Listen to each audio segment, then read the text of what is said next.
So welcome to this first session in the afternoon, which is dedicated to the topic changing humanity's relationship with the ocean, youth and art as agents of change. So my name is Sergio Brighton. I'm the executive director of the EurOCEAN Foundation, which is fortunate to have the same name as the event where we are today. So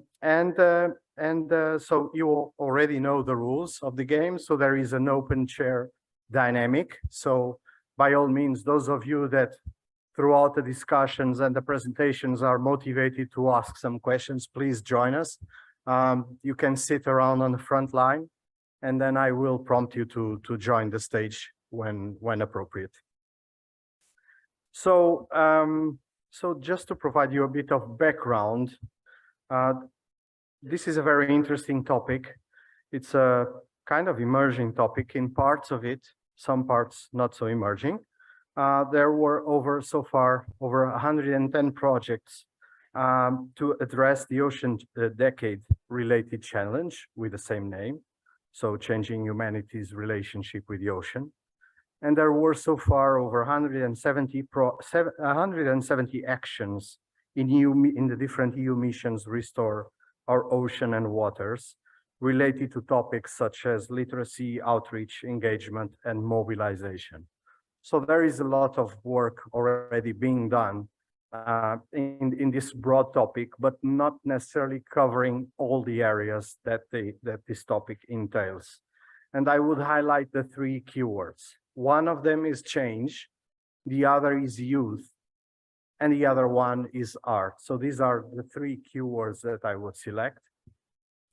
And although the first two are more or less debated and we are working on that, and there are a lot of initiatives going on that domain, I think the art part is the most innovative when it comes to this panel. So through art, we are trying to change the way that people behave in relation to the ocean. And by doing so, we expect to protect the ocean in a sustainable way. And art involves interacting with our emotions. So it's through our emotions that we will carry out this change, which is very interesting. It's a very interesting and very innovative approach. And related to this, it's worthwhile saying that there is a growing topic on psychology, which is on the field of emotion science. And this is a research field in the area of psychology that is growing very rapidly over the last 30, 40 years. And what they study is very much related with how emotions affect decision-making and how decision-making affects our emotions. So it has everything to do with this. So I see a very interesting avenue for research, for future research initiatives, not only bringing together ocean scientists, not only bringing together artists, but also bringing together psychologists that are trying to understand how this relationship between emotions and decision-making works. So I see a very interesting research avenue opening up. So if there are any policy officers listening to this, I think this is the way to go, having these three fields working together in a very multidisciplinary approach and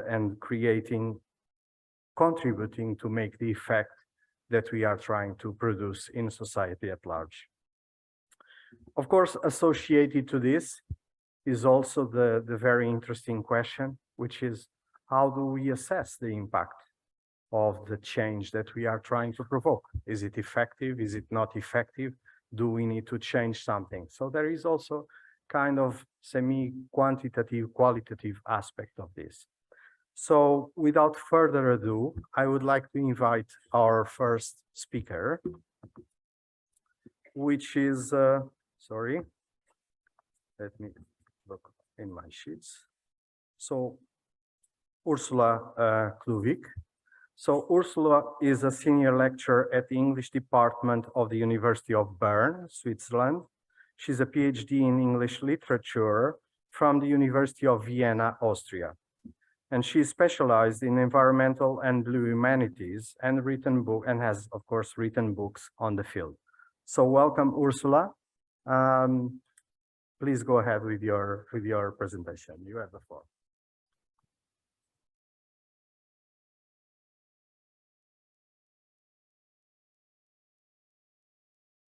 Thank you very much to the organizers for inviting me and all the speakers on this panel to enable this interdisciplinary conversation. I'm delighted to be here and to be able to give you some insight into how the humanities are engaging with the sea and in what is a rapidly rising new field of research called critical ocean studies, or the blue humanities. So I'm a literature scholar, and I want to start with a question. I'm sure you're all familiar with Dracula, the novel Bram Stoker wrote at the very end of the 19th century. I want you to consider what you think of when you think of Dracula. I would assume that, well, first of all, most people are, of course, going to think of vampires, perhaps of the mountains of Transylvania, crumbling Gothic castles, perhaps of London, the city that Dracula is trying to colonize, brave men and maidens in distress. If you think of a fluid, it's probably going to be blood, right? I assume that not so many of you would think of water.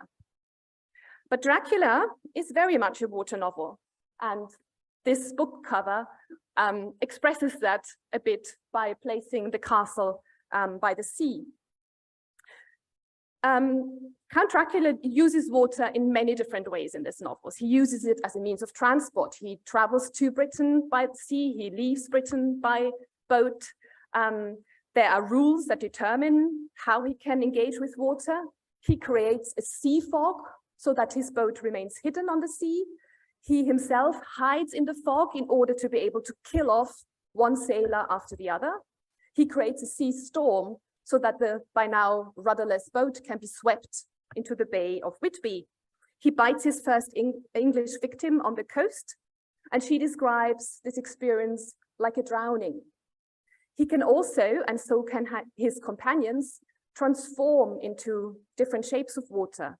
The female vampires, for instance, transform into and out of snowflakes. And Dracula himself seeps into houses as fog, vaporous water, in order to overcome barriers such as locks. And I'll just show you an example of how another character describes Dracula coming in as fog. I saw the mist stealing in and I grabbed it tight. He had to come out of the mist to struggle with me. I held tight till I saw his eyes. They burned into me and my strength became like water. So here, Dracula is entering a house as fog. He partly comes out of the fog, but also the character who's trying to stop him expresses his experience through water. As his strength leaves him, he becomes like water that evaporates in the sun. So water and the sea play a very significant role in Dracula, and this is by no means the only novel that is such a water text. In fact, literature is full of water and the sea. And because I'm an English literary scholar, I'll just mention a few Anglophone texts here. But water and the sea really play a huge role in world literature.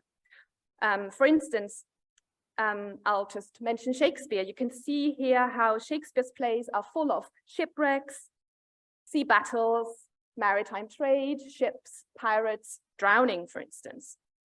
We could say that the English novel was born at sea with Daniel Defoe's Robinson Crusoe, a novel about a shipwreck and a character who has to stay on a remote island for 28 years. Gulliver's Travels, written soon after, a novel about how the protagonist travels from fantastic place to fantastic place by sea. I'm sure you all know this one, Moby Dick, a true sea novel, if ever there was one, about the obsession of a character with the sea and a sea creature. But also going further back and addressing world literature, the Odyssey, Epic of Gilgamesh, where the main character dives into the deepest part of the ocean in order to find the tree of life. The ancient Sumerians obviously knew that world oceans mean life.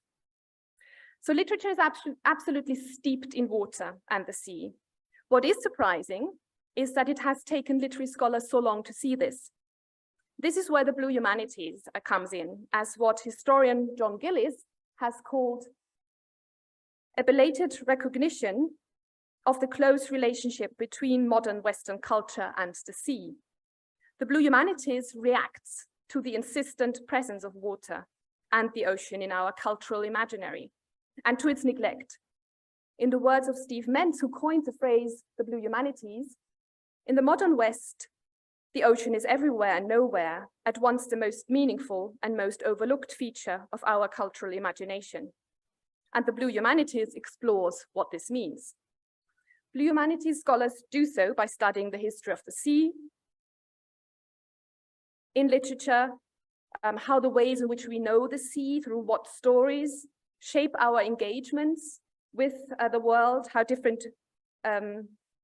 taking water rather than land as a paradigm changes our view of the world, how different media engage with the ocean, how transition zones are represented, how thinking about islands or land as islands in the world ocean changes our perspective, how many spaces are in between spaces, and what forms of writing are inspired by engagements with the sea.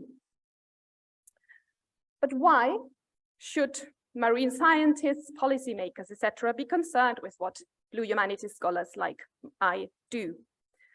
Well, the most important reason is that, as Richard Carritt said about the environmental crisis back in the 90s, the real material ecological crisis is also a cultural crisis, a crisis of representation. We cannot neatly separate the ecological problems from the way in which people relate to the environment and to how they imagine the environment. How people think about the ocean is key, how they think about their engagement with the ocean, their dependence on the ocean, their impact on the ocean. And literature grants us access to the stories that emerge from this relationship. And there are several things that literature does particularly well. It can bring, for instance, broad general problems down to the personal. It can translate larger problems into individual challenges and explore how single human characters or groups of characters engage with such problems, how they feel, what they think, emotions, what motivates their actions. So it makes the abstract concrete. It can model different scenarios and outcomes. For instance, many writers currently write about the environmental crisis and climate change. They write climate dystopias or utopias, narratives that imagine life with a changed climate. And these narratives play through various possibilities and their threats, their outcomes and options, characters' fears. They invite readers to imagine what the world towards which we are heading with a changed climate might be like. And through this, they invite readers to engage with and face the environmental crisis and the various alternatives. Literary scholars can identify narrative structures and compare them by thinking historically. For instance, if all we hear from policymakers and scientists are essentially stories that are pared down narratives of progress, the same age-old narratives of progress that have got us into the present situation, can we expect these to help? Or might we need a more fundamental restructuring of our ways of thinking and telling stories? Might we need new narratives? How do we get these? I've been asked to engage with the question of what literature can do to change people's relationships with the ocean and to motivate new behaviors. One point that I would like to make here is that we cannot tell writers what to write. Literature is an aesthetic medium, and this means that it cannot be turned into a straightforward tool of science communication. It works differently. It can, of course, but then you don't necessarily get very good literature. Didactic texts tend to be unsatisfactory, at least on the aesthetic level. One reason for this is that literature should provoke many different interpretations in different readers rather than transporting one message. So perhaps the more interesting question is what literature already does and what we can learn from it. And here I want to suggest two things. Literature holds immense knowledge about how inextricably linked humans, water, the oceans, the environment are. And I want to give you an example here. This comes from Graham Swift's novel Waterland, a novel about the Fens, a coastal marshland in southeast England, which was drained in the 17th century. We heard about saltwater marshes yesterday. And the novel discusses the fate of two different families as linked with the environment in which they have lived for centuries. And I'll just show you one quotation here about how they think about themselves. They did not forget in their muddy labors, their swampy origins, that however much you resist them, the waters will return. So this shows the extent to which characters are shaped by water. Life in the Fens is shaped by water. The people's labors are muddy, their origins are swampy. They know that water will return. And we heard yesterday that this is in fact now one of the plans, that the sea will be allowed to reclaim part of the land. This also influences the character of people. They are described as having phlegm, the old watery phlegm, which cooled and made sluggish their spirits. So the watery environment directly influences or seeps down into their characters and dispositions. Another example from a Kenyan novel by Yvonne Adhiambo Owuor, The Dragonfly Sea, a very recent novel. Here, a young girl who's from a remote island and loves the sea, in this most at peace when she's swimming, describes her experience of diving as becoming a part of the sea. The sea had many eyes, and now hers were another pair. So we've heard a lot about data, and this allows me to transition into the second point I wanted to mention, actually. World literature as an archive of culturally diverse forms of engagement with water and the sea. We've heard a lot about data, and valuable as these are, data are just one way of knowing the sea. And I'll show you one last example. In this, the protagonist of the same novel, Owuor's novel, The Dragonfly Sea, lets the sea in. It becomes a part of her body, of how she is in body and mind. It was like this whenever she let her body sink in seawater, in pursuit of a summons to experience what inhabited the depths, seeking to press into herself, feel it on her skin, etching the unreachable into her dreams. This is very far removed, of course, of knowing the sea as data. This is a completely different experience that literature gives us here. The motto of the conference is to speak with one voice. I think that literature can help us hear and include other voices, voices that are not often allowed to speak on the world stage. And as such, it has a function that invites us to go beyond what we think we know. Thank you very much.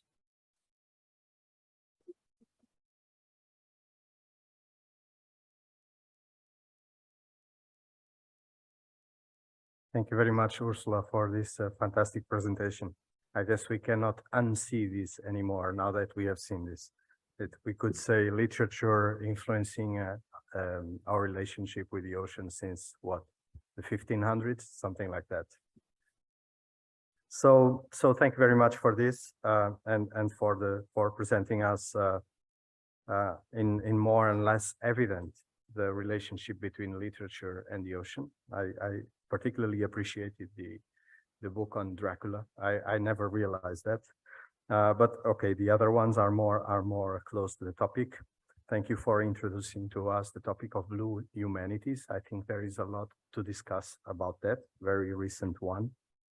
And also the caveats of how we can use literature, and which is very interesting as well, because it's not definitely a tool for science communication. So we need to be aware of that. And I would say these are the main points that I would highlight from your fantastic presentation. And then I would move on to the next guest, to the next speaker. So Daniel Ray, which will be talking to us about increasing marine scientific culture in society. Daniel is a professor in stratigraphy at the University of Vigo. He's the head of the Campus do Mar and the director of the Marine Research Center at the University of Vigo, and implemented responsible research and innovation strategy and strong interest in science and outreach. So Daniel, the floor is yours. Thank you very much. Thank you, Safia.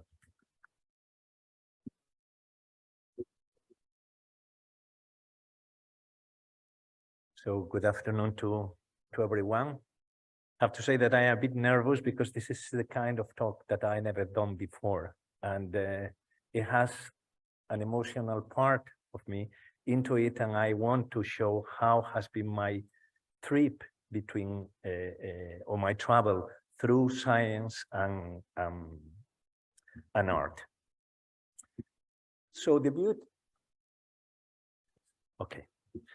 So the beauty of the oceans has been captured by artists in many ways, by paintings, sculptures, or even small decorative objects like these glass creatures from the ocean in glass. See, these pieces can inspire people to appreciate and protect the oceans. New technologies appearing at the end of the 19th century allowed photographers and filmmakers to also capture beautiful images and videos of underwater ecosystems. Yeah, these visuals also can raise awareness about the ocean's diversity and vulnerability. But artists and marine scientists have also collaborated to create intricate illustrations of ocean exploration and sea creatures, merging scientific accuracy with artistic expression. Many scientists at the time have to become artists to illustrate their work out of sheer necessity.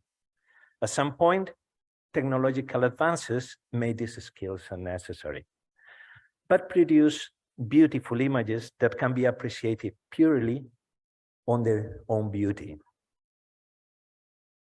Oops. And even can be the subject of commercial use. Yeah. Artists has also collaborated with marine scientists to visually represent complex data in a more accessible manner. This is one of my favorite examples. I am a geologist, yeah, and this painting of the mid-oceanic ridge by Henry Beman in 1977 was based on the scientific profiles of Mary Tharp and Bruce Heesen, and it was of great relevance to understand and publicize plate tectonics, and it is a painting. These representations have in turn greatly influenced visualization of scientific data, like this computer-generated bathymetric map of the Galician continental margin that accurately reflects depth with color and physiography through shading in a way very similar to the painting that we've seen before. Conversely, artists can also interpret quantified data from nature to express natural forces and oceanic changes as a sensory experience, making knowledge at the time more inclusive. For example, this is a Californian artist, Adrian Siegels. This work represents the changing patterns of daily daily tide through months and changing and showing the sea level change in this beautiful coffee table. Infographics are a particularly interesting form of partnership between scientists and artists, which are driven by the pressing necessity of explaining complex concepts through informative and accurate but visually appealing simplicity. Like this informative and high quality infographic of the cycle of plastic and microplastics in the ocean. Or like in this beautiful example of the sixth oceanic literacy principle, in which illustrator Inés Vázquez and scientist Jesus Troncoso beautifully represent the merle ecosystem in the Ria de Vigo. During 22 pandemic, 12 illustrators from Spain and Portugal joined forces with 12 researchers from Campus do Mar to promote ocean literacy, particularly among children. They created a coloring book to explain ocean concepts as an alternative to traditional Disney and Marvel coloring books, that were used in the long days of the pandemics to help fathers to entertain their children.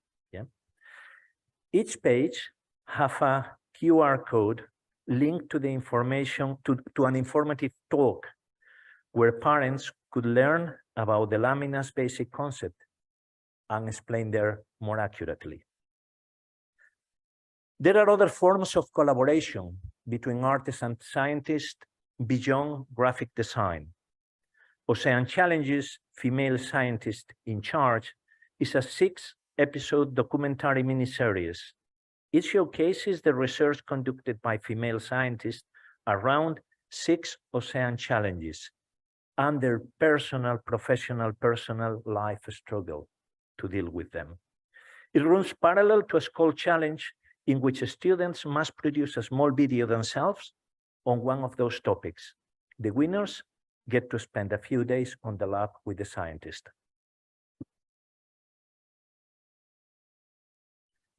Gamification offers, by the other hand, a fantastic chance for ocean literacy by incorporating interactive elements, making ocean education engaging and enjoyable.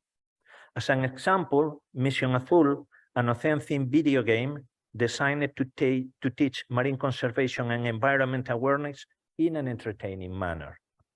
This initiative also includes conferences and discussion in schools, along with comprehensive teaching materials to facilitate classroom conversations for educators. Other forms play a crucial role in conveying science, like ethnographic arts, often igniting intense art-based activism. Blue Fear is a captivating performance that explores the emotional impact of climate change in coastal communities worldwide. Performed during the European Night of Researchers, that is a couple of weeks ago, this emotionally charged choreography was crafted by Xochitl Elias, a PhD student who collaborated closely with coastal communities in Japan, Mexico, and Galicia during her PhD. This is a unique example of a scientist also embracing the role of an artist, aiming to stir consciousness from within through this powerful performance. Urban art, like the Surfing Walls project that we have with the Port of Vigo, is capable of rejuvenating buildings.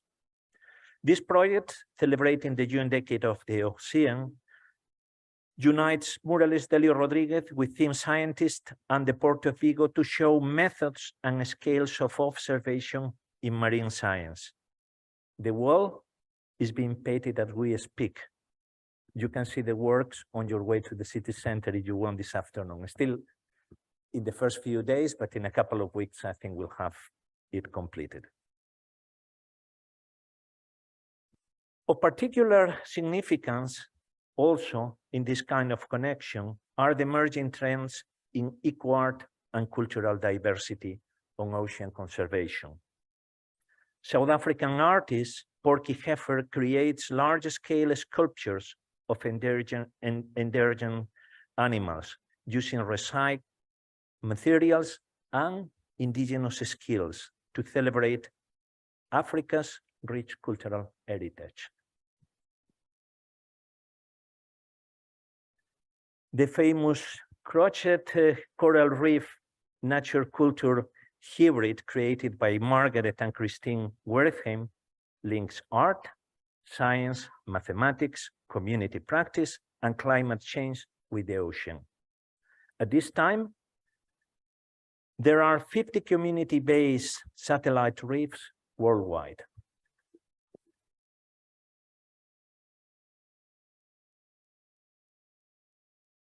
I think that I have tried to illustrate how the role of art in science communication have changed from mere visually pleasing representations to today's intricate relationship between art, science, technology, and society.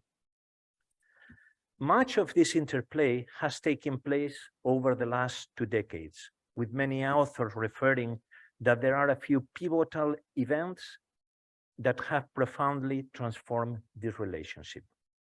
One of them was the 2008 economic crisis that intensified the interactions between artists and scientists, converging in a new arena of the urgent need to explain science expenditure and the associated necessity of clearing or explaining complex global issues, particularly the environmental emergency.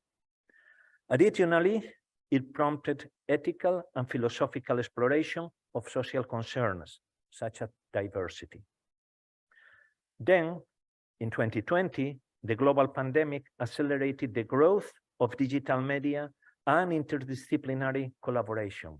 It also gave rise to a new generation that has reshaped communication channels.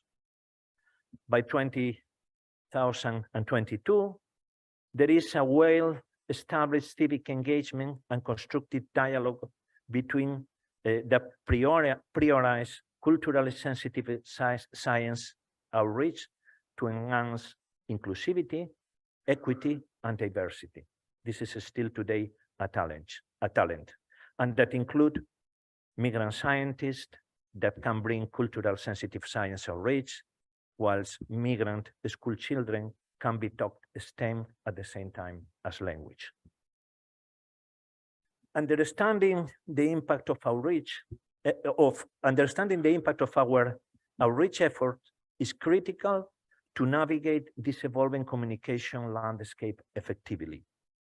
This slide illustrates the structure of public interest in major topics. I think I cannot, no, yeah, it's not possible to point, yeah. The first thing that is important in this diagram is that health has taken prominent position, replacing employment as the dominant topic by the end of the 2008 crisis. Well, all this information is from the white paper of the FECIT on this particular topic. Yeah. The crisis has led to increased interest in science and technology, while interest in the environment and ecology has declined. And that is very important for us, I think. However, the interest in both groups is similar and slowly decreasing when it comes to environmental and ecological topics. And the two groups that I refer is there is a split between the interest of women and the interest of men, where women are more interested in health issues, men are more interested in science and technology. But both groups show a slowly decline interest in environmental and ecology. And this all is happening because the youngest demographic sector in this diagram is having a strong interest in science and technology. And this is an important thing that we need to understand, that is the new generation who are pushing the interest and the ones that we have to attend to create the right channels or to use the right channels of communication. In this second diagram, there is an expression, yeah, I'm finishing, yeah. There is an expression of where everyone gets the information about science and technology. And mostly is now from internet and TV. That is what this diagram is reflecting. And within internet, we have a dominance of social media and video platforms. That is also very important channels that we have to address when we communicate science. The other important thing is that this change is being again changed by a very young part of the demographics that have switched completely to internet, leaving TV behind also. And that is something that we have to do. Finally, I would like so the question that comes now is how we measure the impact of the communication that we do. And I have used this example with the Mission Azul video game. And there are two types of impacts that we measure. On one side, we measure personal impact. So this is the impact or the interaction that we have personally with the people involved in the presentations, the dissemination events, and the educational institutions that we visit. And that was 135 in 1 year. And the other is the impact that the virtual impact, the impact that is produced because the people visit the project website, the video game downloads, the educational units downloads, and the followers and interaction on the social networks. And that is to 23,000. And that is telling us a message, what is the channels that we have to use to produce impact. And we, of course, cannot obviate qualitative impact, and all these metrics of direct interaction has to be modulated by interviews with the students, with the teaching staff, and with discussion groups to interpret them correctly and make the communication effective. Yeah. So these are my conclusions. Yeah. So there has been an important change in the relations between science, art, technology, and society. This change has produced or has been occurring mostly over the 21st century, that is in the last 20 years. And this phenomenon is fueled by technological advancement, interdisciplinary collaboration, and improved communication, and focused mostly in global challenges such as climate crisis and pandemics. This has generated, stimulated innovation, promoted creative expression, and facilitated a deeper understanding of complex issues, and is a vital force in our interconnected world. So what we need to attend now is to further promotion of civic engagement and dialogue, prioritizing cultural, sensitive science outreach to enhance inclusivity, equity, diversity, and also something that start to emerge now, that is disability. Yeah. So the final conclusion is, additionally, we need to assess the impact of these outreach efforts, which is something crucial to navigate this new communication landscape effectively. And that is my opinion. Thank you.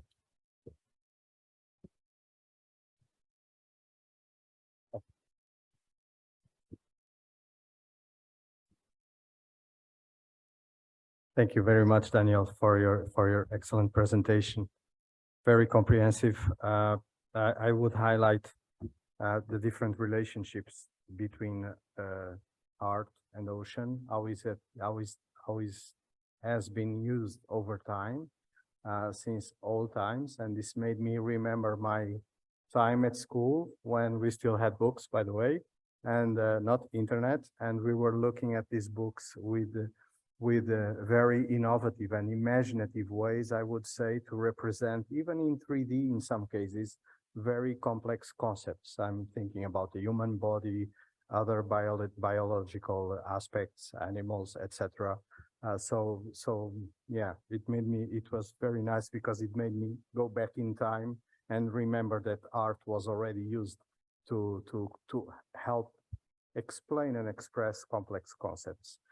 So very, very interesting also to see how art is used today to influence, and the evolution that it has suffered in the last 20 years, very much important. also that youth is very much engaged and the driver of this relationship between art and youth, and science, sorry, which is exactly one of the target groups that we are trying to address and to change behavior, because they will be the future leaders and those that will inherit our planet. So it's very much a very fortunate coincidence that these things are happening. So it's very good to see that.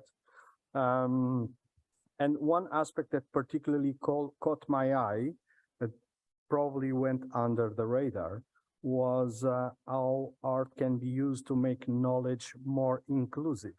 And this for me is particularly important. Finally, the aspects about impact assessment, and I thank you for that, for your comprehensive presentation. Thank you very much, Danielle.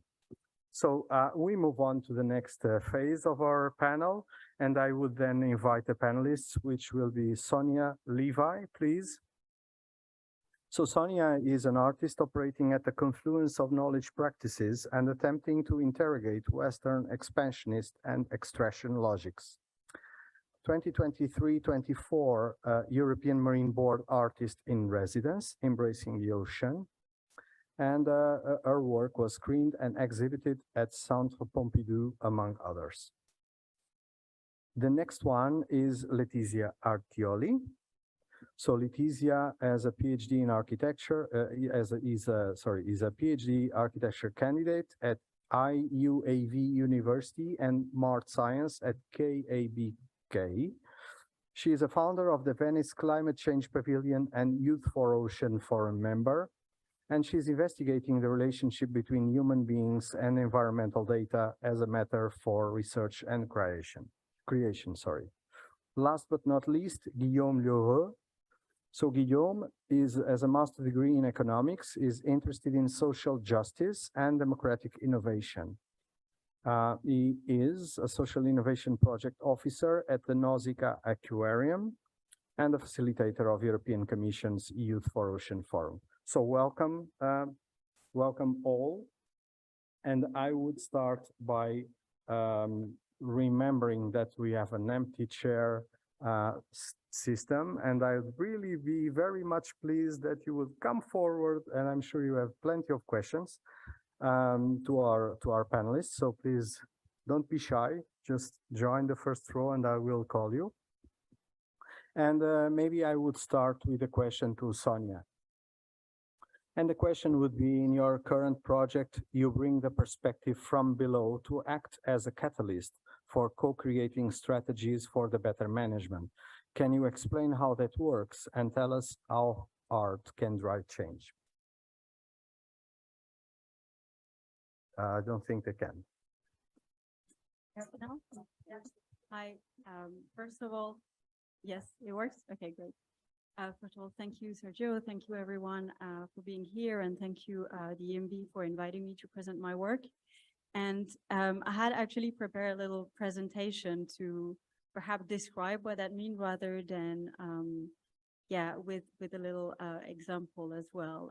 So if that's okay, I will just do that. So as Sergio was mentioning, I am an artist filmmaker, and I'm currently one of the participating artists in the EMB Artists in Residency program, Embracing the Ocean. And my project revolves around the Venetian Lagoon, which is, as we all know, an intertidal coastal environment infamous for flooding management controversies surrounding one of the world's most iconic and touristic cities.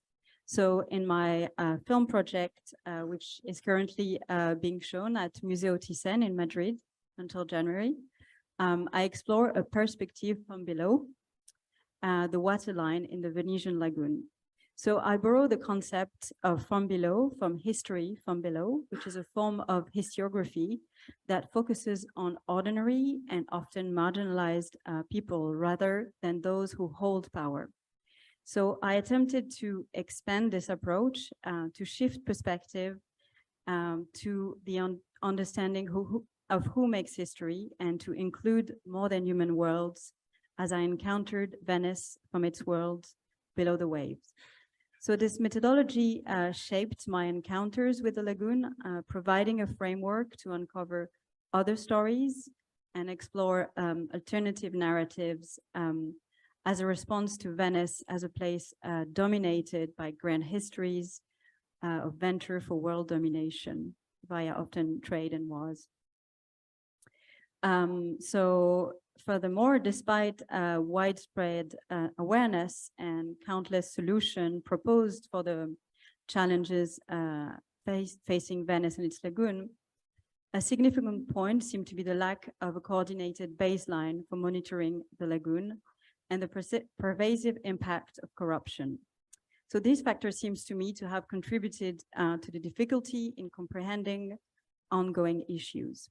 So from below, therefore, also served as a means to know the fragile and turbulent world of the lagoon. So what do we learn when we turn our attention to Venice from below? So instead of presenting images today, I've brought an underwater sound recording, and I'd like to share this brief experience with you. So let's take a minute and listen to the recording.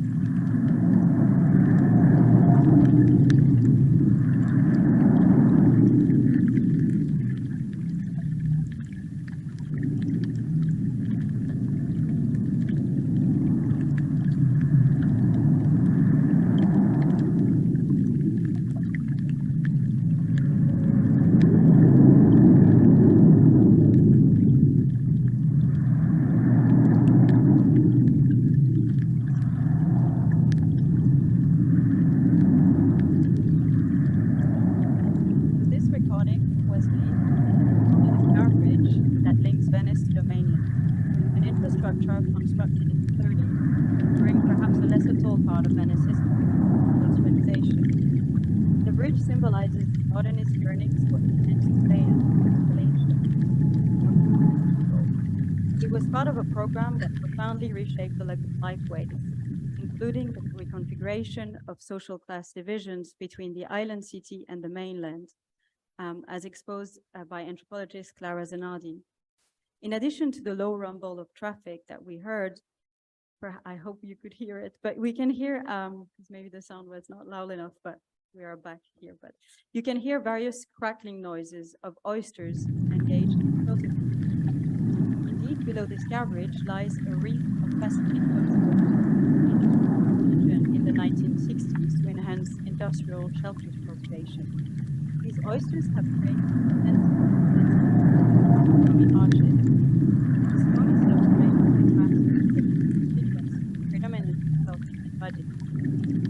Furthermore, currents which towards the water are changing distribution efforts to build new economic circulation. For example, the dredging of shipping channel to facilitate has resulted in alteration of flows, currents, and ways that are yet to. For instance, deeper channels have modified currents resulting in erosion, further sedimentation of the shelf that's accelerated. Organic boat traffic displaces sediment, which become resuspended in water, leading to heightened turbidity. These changes foster increased tension, aquatic and filtered from the oysters. While the oyster seems to drive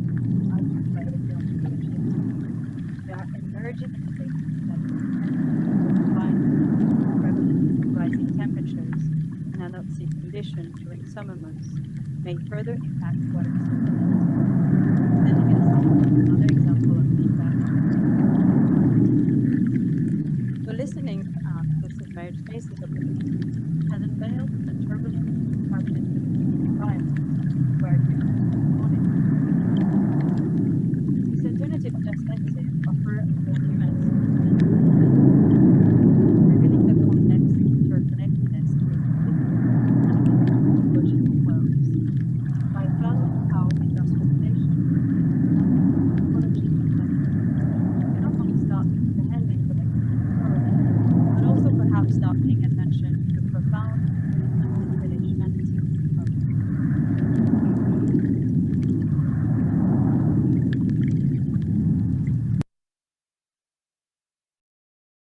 Thank you very much, Sonia, for putting the emphasis on the interaction between sound and ecosystem and all that works. Thank you very much. Very important point. I would move now to a question to Letizia. Letizia, your project and research make people experience environmental data. Can you explain how you do that and how this experience can drive change? Can you hear me? Yes.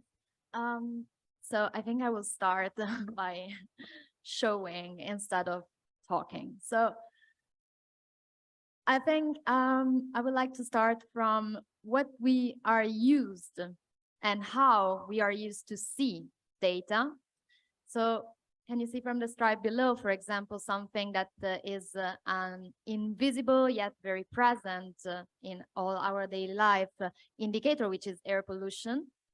And this is how we are used also to see it, and also having the data representation. And in the part above is exactly the same data, just showed in a different way. So just to coming back of what Ursula and Daniel were pointing, a crisis of representation is a cultural crisis, is a crisis of interest, which means that we actually, now I will step to the second image, we need new languages, because from new languages, new ways of embedding the information, we start not just dialogues, but actually what we call knowledge. Because we all talk about data, we all talk about information, but actually knowledge is something that is way far more different and I would say also liquid, instead of actually what we call the most symbolic and abstract and aseptic way that we try to shape information into. So we actually have data, we have a lot of data, we lack sometimes data, but the way we actually embed them, the way we embody them, the way we live them is actually something that right now it's becoming more and more urgent to work and to embed and live with. We constantly exchange information, like we are actually a matrix of data that technically, as we can see as human beings, we exchange constantly data with the environment. We are living turbulences of data, and this is exactly like two different ways of seeing the same data that we have.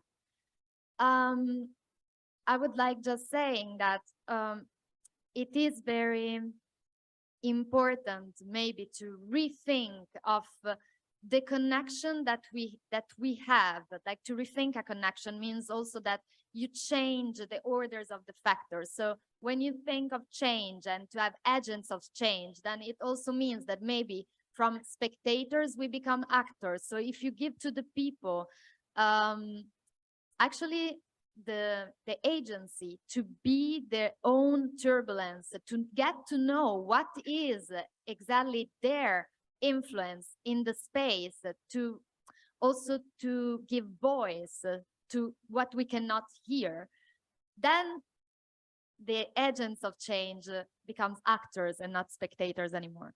So this is just I think like with using less words possible.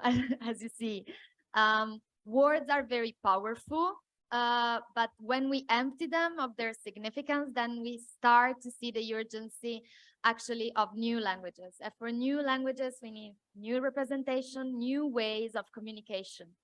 And then communication is just another emptied word that I would rather say it's about knowledge. It's about we need to embody and to be and to have this knowledge, and this knowledge is definitely liquid. Thank you very much.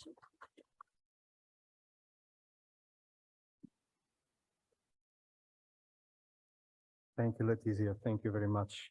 I think we killed Microsoft Excel charts with this one. So now for serious, I really appreciated these new paradigms to express knowledge, and you are very much right. We need to move towards a direction where we represent actual knowledge and not just data. So thank you very much for these insights and for the lovely slides. And then I move to Guillaume. So Guillaume, can you explain how the Youth for Ocean Forum is contributing to a more ocean literate society and how its members are driving change, please? Yeah, for sure. Do you hear me? Yeah, good. So the Youth for Ocean Forum is one of the three communities of the EU for Ocean Coalition, which is an initiative launched by the DG Mare to create a community of ocean literacy experts all around Europe. So there is three communities: the EU for Ocean platform, which gathers the organization and senior experts of ocean literacy. There is the Youth Ocean Forum, which gathers young people from 16 to 30 years old who are acting for ocean literacy. And there is the network of blue schools. So why targeting the youth? So there is three major reasons for me to targeting the youth. First, there is a rising eco-anxiety feeling growing among the youth, and we need to give an answer to this. Secondly, there is a rising amount of false information and conspiracy theory that are rising among social networks and informations. And the more victim of this phenomenon is the young people aged of 13 years old. So we need to empower their role model to share to them scientifically reliable information. And thirdly, there is a gap that is growing between the generations, between the young and the senior experts, because the youth doesn't find in usual politics maybe the answer to their concern about the environment. And we cannot let this gap getting growing. So that's why we created the Youth Ocean Forum. And with the forum, we are now accompanying more than 300 young people all around Europe who are running more than 80 ocean literacy projects. So now you can see 4 of them. The first one is I Am with LOAC. It's a novel created by Spanish early career ocean professionals to explain the impact of climate change on the ocean and especially on the corals. On the second picture, you can see one of the podcasts created by Eloise, one of our French members, where she is interviewing people who are working to protect the ocean. On the third pictures, this is the Marine Diaries. We are creating content in social networks to raise awareness about the ocean.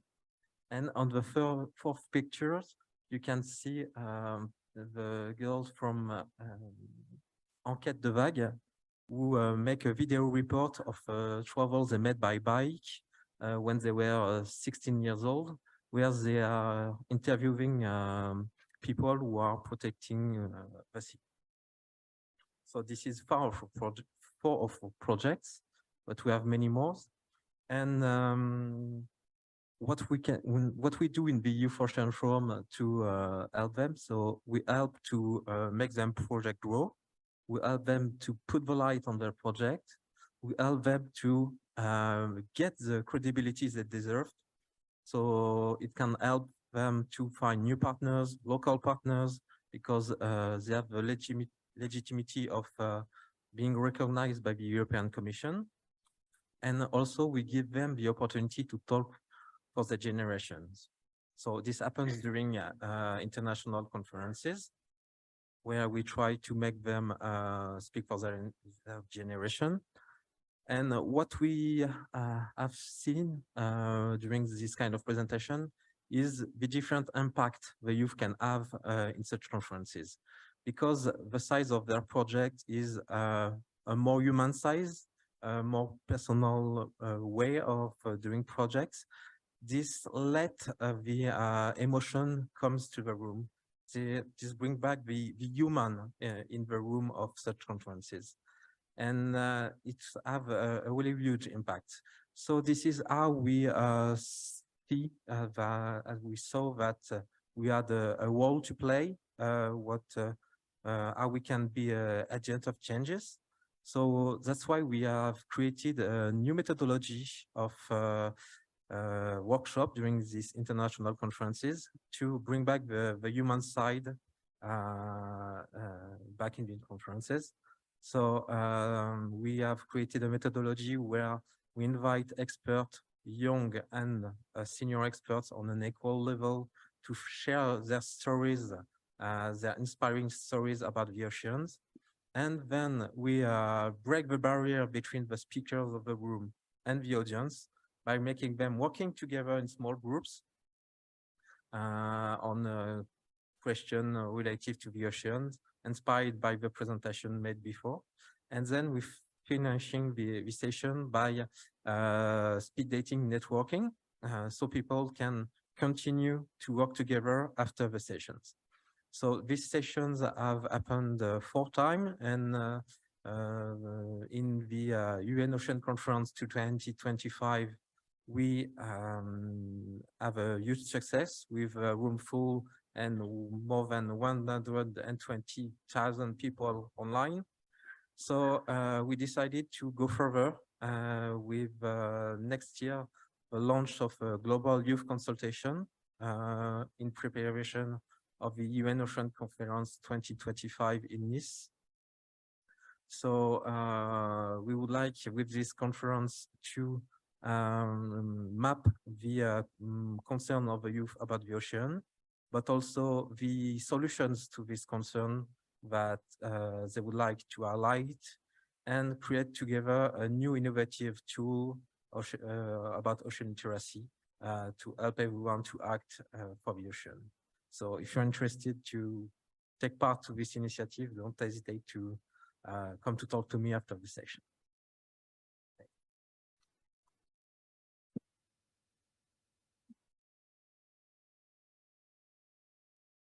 Thank you, Guillaume. Thank you very much. I would highlight maybe the new methodology for workshops where you bring together different generations. I think this is very much important to share experiences, to share information. And it's also a way to empower youth, which is something that we are trying to achieve. And this pleases me very much. So thank you for that. So now is the time for the audience to shine. I don't see anyone here yet. I will count to 3 and then I will start picking from the audience. So we have roughly 25 minutes. So please. Oh, we have 2 volunteers. Please join us.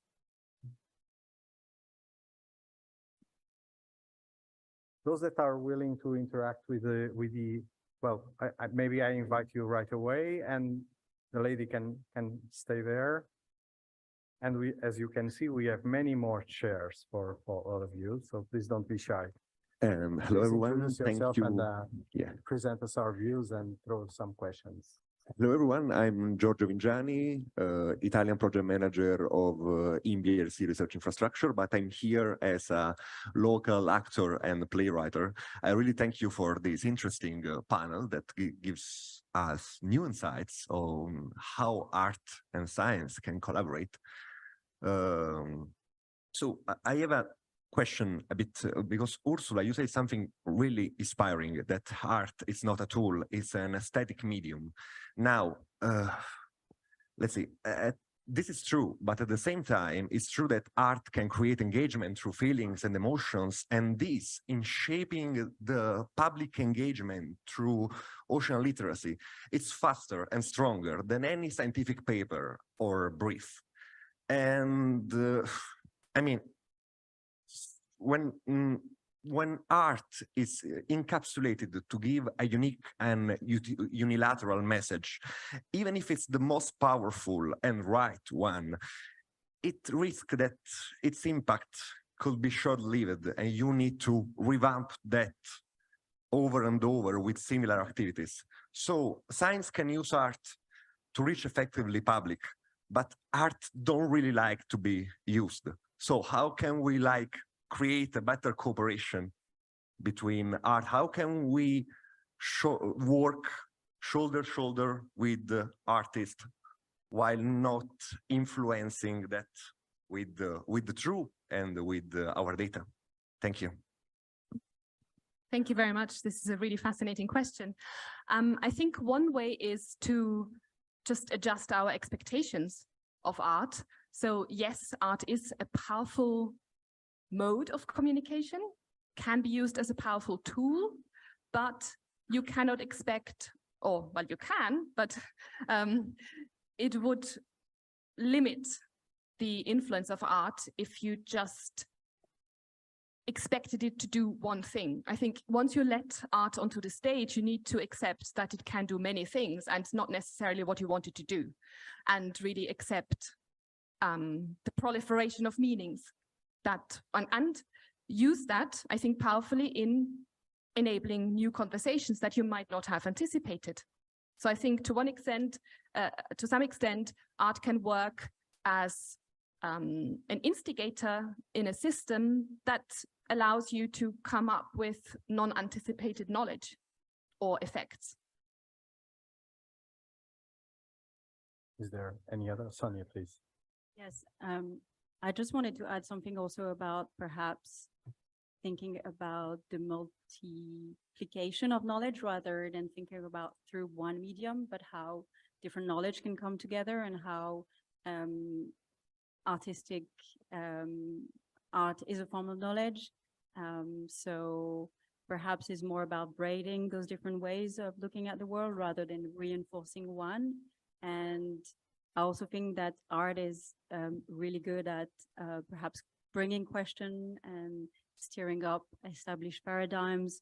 And I think it's really important to also always keep that sort of criticality alive in general. And I think within Ursula talk, we saw that very, very well also with this idea of like, what kind of story we tell our world with, right? And should we use the same stories? And so, yeah, I would try also to think about this kind of thing and who voices to as well. Yeah.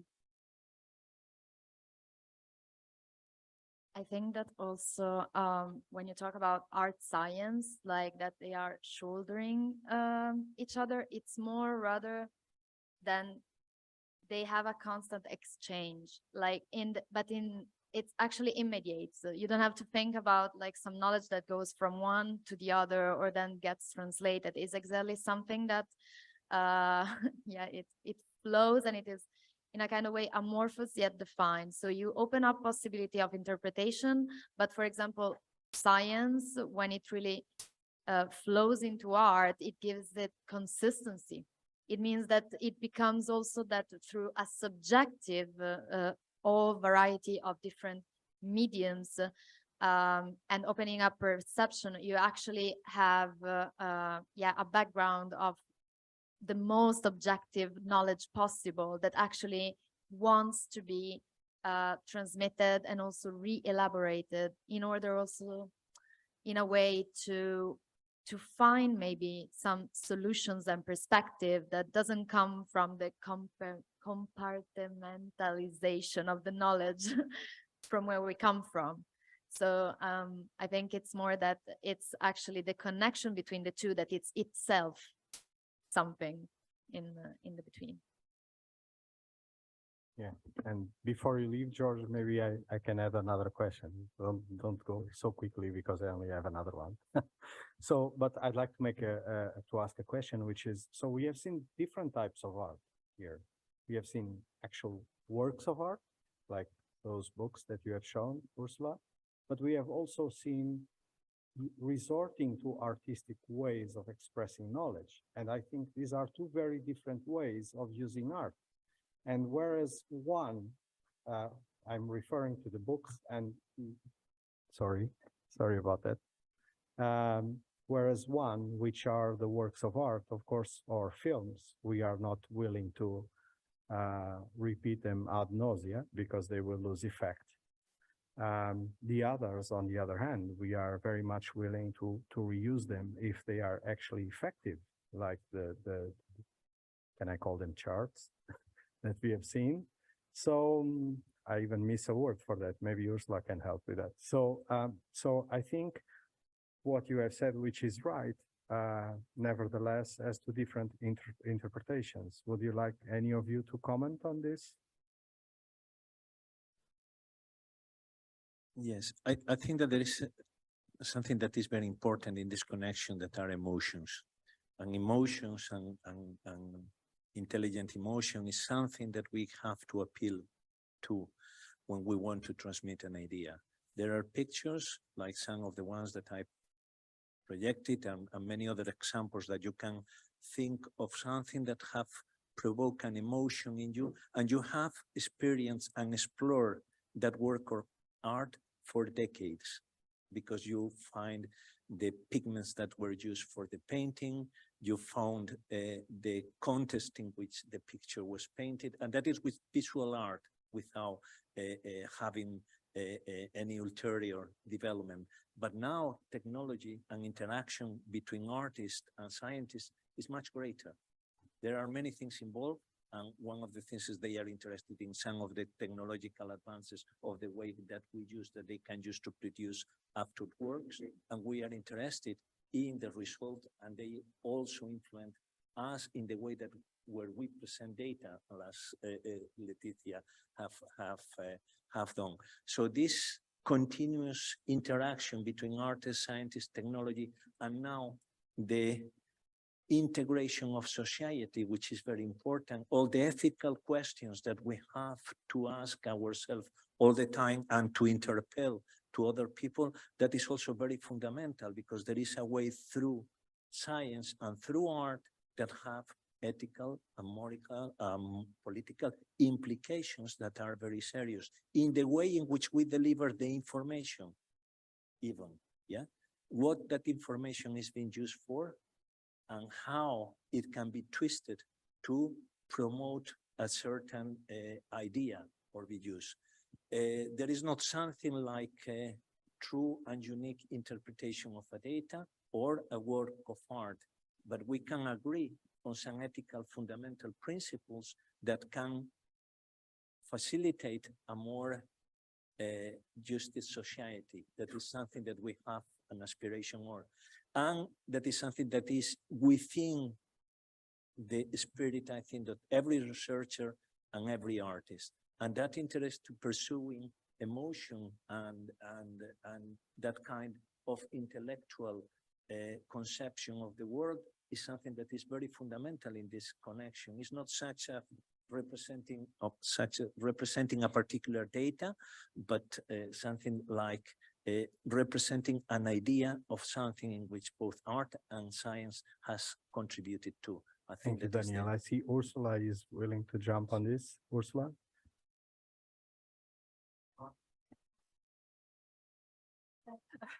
Sorry.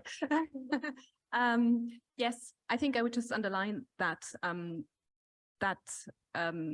you know, these are not straightforward channels. They can complement each other, they can aid each other, but we need to be open to different ways of readings. For instance, you know, when you showed, Daniel, this computer game, what I saw was a very, for me, straightforward or clear reference to a Victorian cartoon I'm very familiar with. You know, so I don't think perhaps some English colleagues here might have seen that as well, because it's a famous cartoon. But yeah, you know, I think our backgrounds, our aesthetic formations, etc., allow us to see different things, and that can be very useful. Can also be counterproductive in some context. Yeah. Thank you. Thank you very much, George. Thank you so much. Next, please. And you still have time to join the front row. Hello, my name is Pavlina Podholova, and I'm a marine scientist from the Royal Belgium Institute of Natural Sciences in Belgium. And actually, Sergio stole my question. But I will try to ask maybe a bit differently. So indeed, art is an incredible medium, and the beauty of it is that it can be interpreted in a different ways. Everyone can see it a bit differently. And recently, I attended an event where there was a combination of an art and a science. There was this scientific panel, and also part with poetry. And the poetry combined scientific facts and also imagination of the author, very abstract statements. But these abstract statements actually led to confusion of the audience, what is actually real, what is the truth, and what is just the imagination of the author. So I want to ask you if you think that with this increasing combination of science and art, if you think there is going to be an increase of this confusion or an misinterpretation as well, and how to maybe avoid it, and what are your ideas on this topic? Thank you very much. Thank you. Anyone willing to address this challenging question? Looks like art as an instrument of change is a kind of thing that, well, we don't quite control, right? So we don't control the artists and we don't control the targets because they can take it in any way that they think of. So we are relying on an agent of change that we cannot control. Is this provocative enough or not? Yeah, well, I can have just an example like that. It's linked to what you just said. So maybe in that case, the confusion would be actually the main concept that you want to experience. Because, for example, if you talk about, especially in this contemporary moment, about deep fakes, about fake news, about truth, and then about information, then maybe exactly the result of confusion, or asking yourself or the audience asking questions, is the desired result and output that you cannot control. But in this moment, actually the blue-red effect that you get, if you cannot control it, but yet if you know what you're doing and why you are doing it, and that comes to the also like to wanting to provoke emotions is a huge responsibility, and wanting to transmit knowledge is also a huge responsibility.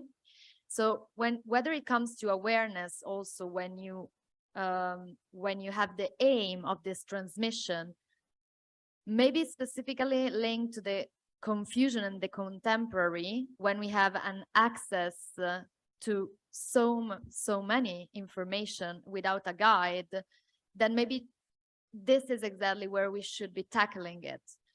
Talking about the fact that putting humans in the position of asking questions. So you don't give answers, but you give actually the method of asking questions. Because if there is the confusion, and confusion is the output, then sometimes, especially for some intricate questions and complex issues such as climate change, you do not have just one answer. You need more questions, and you need questions put in a different way, from a different perspective. So actually the confusion as an output needs to be taken into account as actually a mighty output that can actually lead to knowledge in that sense. But it needs to be taken into account, like, we know what are we doing and why, because of transmissions of emotion and knowledge as a huge responsibility. Yeah, I can absolutely second that. I think Leticia has basically said it all. I think, especially, in climate science, to be able to experience and reflect on confusion in such a setting might actually be a very useful effect, and one, that tells us a lot about the world or the information we're faced with.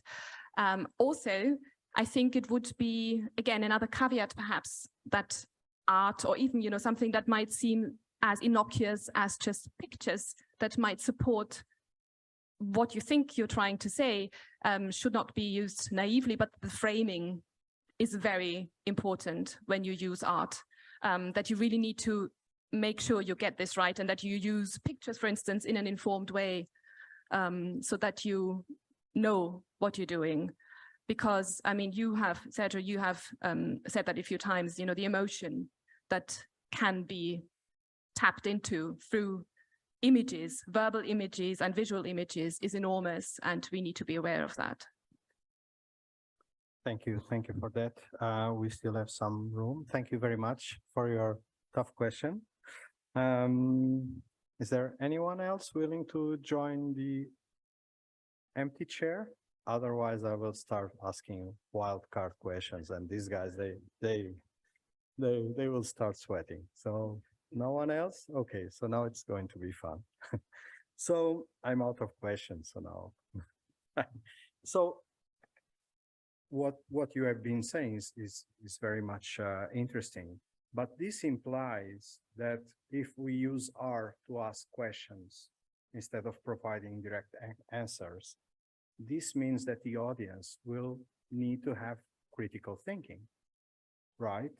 But more and more, it seems that people are, and I'm being provocative here, getting lazier and lazier. They want fast information, ready to consume information. They don't want to think too much about things. They want people to think for them, right? Don't you feel this? So are we thinking of using an instrument of change that is countercurrent to the way that our society is heading? Sorry, was I too tough? I told you guys. Daniel, I was betting on you. Yeah, I will leave you alone. Yeah, I think it's a matter of choosing the right channel to reach people, and that is very important. And the thing is to see who we want to reach and how we want to reach them. And that is very important because the channels of communication are changing very rapidly, but they've been changing all the time through human history, and we have learned how to use them to convey the right and the proper messages. I think the provocation can be done from literature, can be done from any other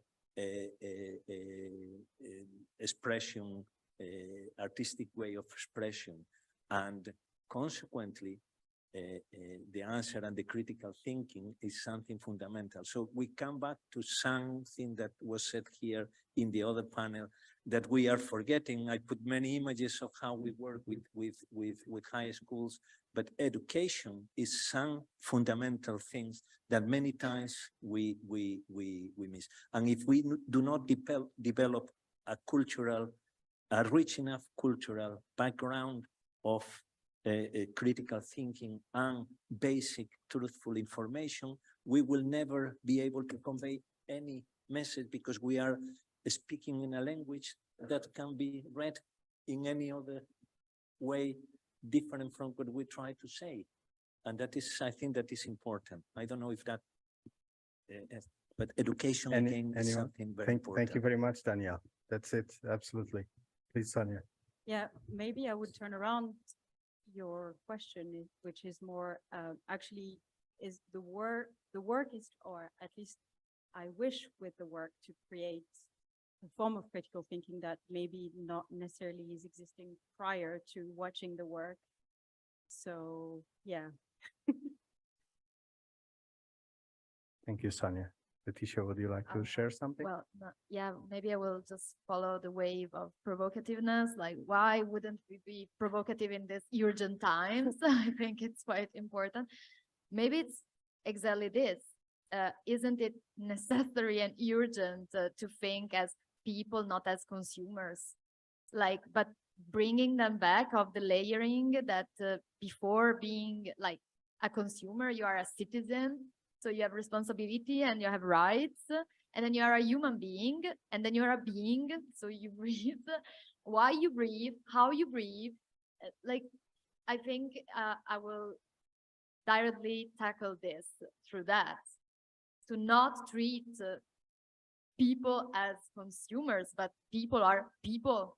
And with all that this brings, I would say. It's a very good point, Leticia. I think we have a gentleman that would like to share his thoughts with us.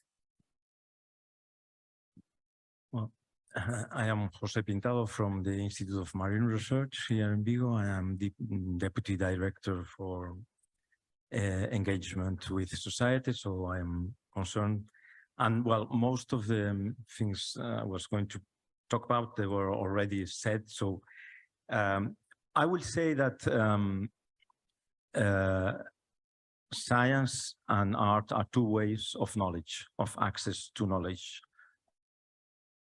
Knowledge as a mental representation of reality that can be transferred from one mind to another mind. So I would say that science has this language that is in one direction, and art has many ways. It's polysemic. To tackle the challenge that we have now, we have to promote change, as you said.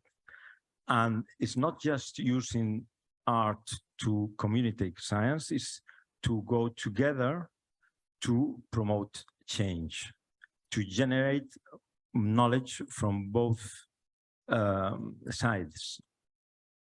So art, in some sense, makes a society more conscious of the problems that science have put in evidence. And your conference in water about literature and water made me remember a poem of Emily Dickinson that is "Water is taught by thirst." This image is so powerful that is more powerful than explaining the molecule of water and why water is so fundamental for life, and the loss, how if we don't have something we need. No? So I think that this is the real aim, to go together. And about education that to talk about, we are trying to bring together something that we split at school. I mean, the problem is that still education has two different ways to access to knowledge, that very early there are people that doing science, people that doing arts and literature. And this is something that you have to think about that, because probably the future is not using or managing with one or the other, but to work together with both. So this is a general reflection on our question of anyone wants to say.